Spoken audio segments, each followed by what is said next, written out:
Hi everyone! So today I chose to make wedding Italian soup. Historically, people think that this is made at weddings, but that's far from true.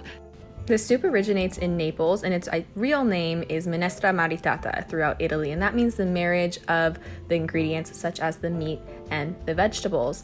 In Italy, in Naples specifically, you would usually have vegetables that were more custom to that area, like leafy bitter greens like chard, kale, chicory, and things like endive.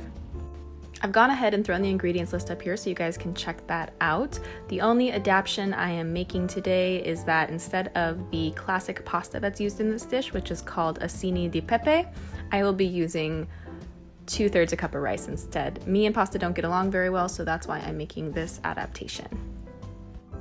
It's worth it to mention here before I go on that because this is a dish that originated in Naples, there was a large peasant community there. And of course, although this dish is Americanized now and we have lots of different meats, the bounty of meats before probably would have been very sparse, would have been whatever anyone had on hand, and also the vegetables would have been also what was local and in season at the time. Okay, so to finally start cooking, we're gonna make the meatballs because that is one of the stars of the dish. I'm gonna combine these ingredients here as well as this sourdough loaf that I had. I made some breadcrumbs here that I'm just gonna pulverize, and that's kind of going to be the base of all of the meatballs for this dish.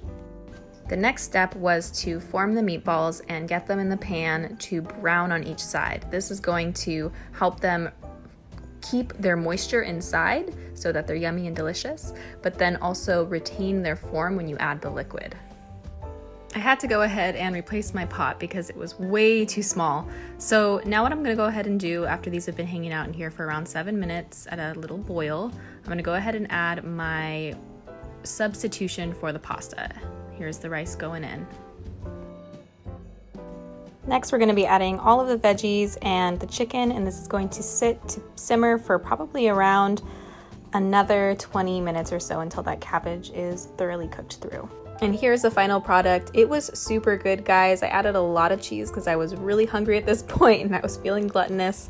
I also had it on the side with some sourdough with pepper, olive oil on top. Really good. I would definitely do it again.